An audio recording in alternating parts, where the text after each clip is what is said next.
The industrialization, the standardization of automotive manufacturing was a game changer, right? But to me, the most interesting products coming out are these clever mash-ups of traditional craftsmanship and modern solutions. It's the mashup of new and old that speaks to me. Rock and rollin', party till the morning. Come the way you are, just be yourself, yeah, that's the slogan. Jonathan Ward is the owner of Icon, an automotive shop that takes classic cars and infuses them with the best of modern technology. They're taking a 40-year-old car and essentially preparing it for its next 40 years. In a world filled with disposable products, Jonathan is asking, how can we get the most out of what we already have?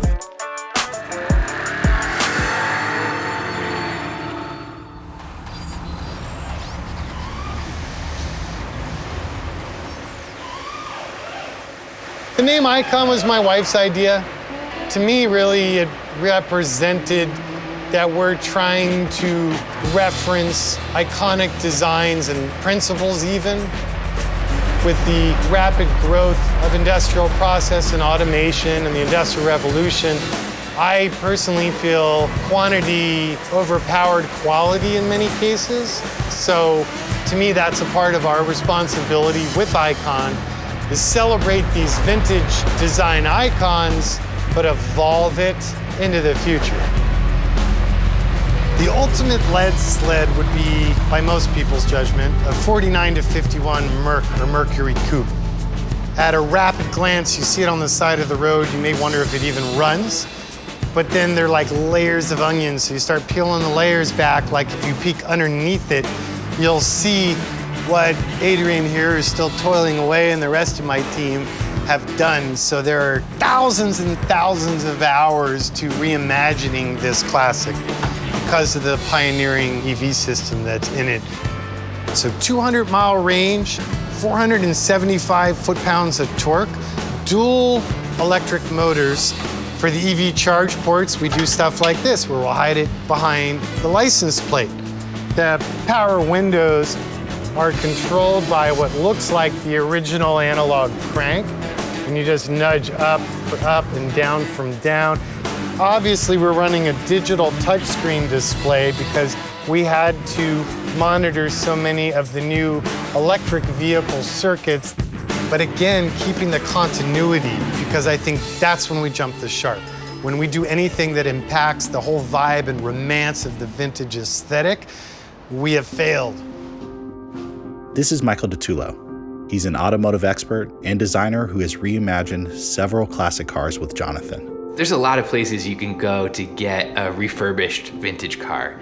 That's not really the business that Icon is in. I think it's really the only place you're gonna go to get this thing that is redesigned and reimagined for the next generation. Our collaborations usually start with Jonathan doing like a teardown of the vehicle. So we'll have a sense of, okay, like we want to upgrade the mirrors. We want to take a look at the badging or the door handles, or these are all the little parts of the vehicle that should be better. All our plumbing is actually done by an aerospace supplier, so it's mandrel bent stainless. Clamps and fixtures, I'm generally gonna go to railcar, marine, or aerospace because they're still making it like the best it can be made. The glass is like architectural glass. It's not automotive glass. The sun visors are the same material that they use in jets and like Lear jets. Dark tinted green that you could actually still see through when you put it down, and you're like, that just totally makes sense. That's not an automotive person. That is a craftsman and a designer's approach, right? I have friends who are in the automotive industry and they're like, yeah, just went to another presentation from a creative director and another bunch of slides on Icon. So you have this small group of dedicated people building cars, influencing not only automotive production, but product design in general. I think we need to, maybe as a culture, redefine materialism. Maybe we're not materialistic enough. What are the materials going into the thing I'm buying, and will it last me? So this one's super cool. This is a 1949 Hudson Super 6. One of my geek out side hobbies is traditional leather craft. So this is wild-caught alligator that starts in crust form, meaning been through tanning, but no oiling, no pigments. So then I come through and I hand paint this with a series of 5 different pigments and 7 different suspensions to get this just kind of aged, funky patina effect. It was so much fun.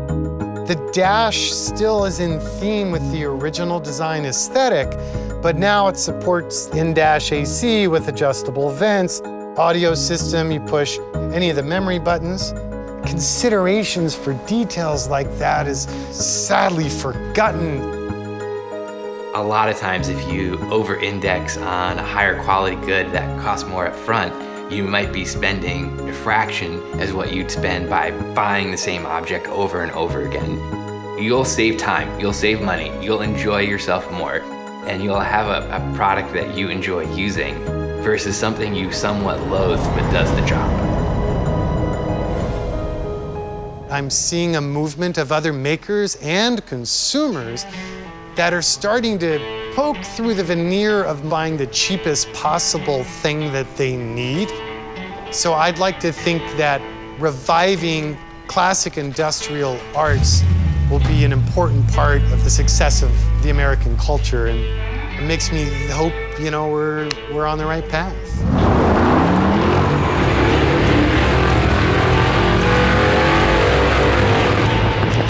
Icon is a boutique shop in just one industry.